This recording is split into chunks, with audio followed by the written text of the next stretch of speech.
Jelang kemerdekaan RI ke-72, masyarakat Kota Tabanan diharapkan menaikkan bendera merah putih selama sebulan penuh. Selain menyambut HUT RI, pemasangan bendera merah putih ini juga diharapkan dapat menumbuh kembangkan rasa cinta dan semangat nasionalisme berbangsa dan bernegara.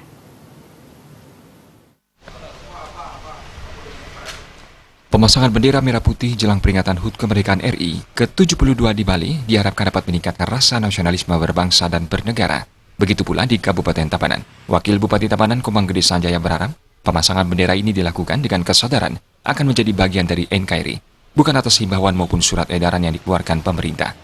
Hal ini dimaksudkan untuk menumbuh kembangkan rasa nasionalisme dan cinta tanah air, sehingga tidak ada paham radikal anti negara yang masuk di dalamnya dan dapat memecah belah persatuan.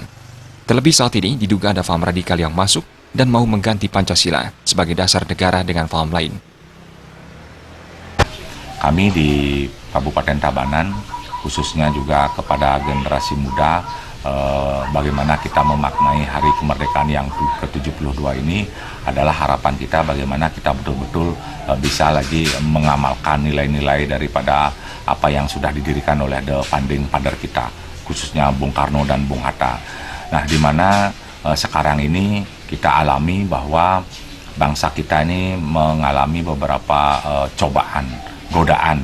Nah, seperti ada sedikit disintegrasi. Kami lihat di mana banyaknya ada ormas-ormas yang radikal, ada yang betul-betul sudah tidak mengakui lagi Pancasila sebagai dasar negara, tidak mengakui NKRI, tidak mengakui Bhinneka Tunggal Ika, tidak mengakui lagi UUD Dasar 45. Selain melalui pemasangan bendera, sikap cinta tanah air ini juga dapat dilakukan dengan berperan aktif dalam mendukung program pembangunan pemerintah dalam upaya menciptakan masyarakat adil dan makmur. Terima aja Bali TV.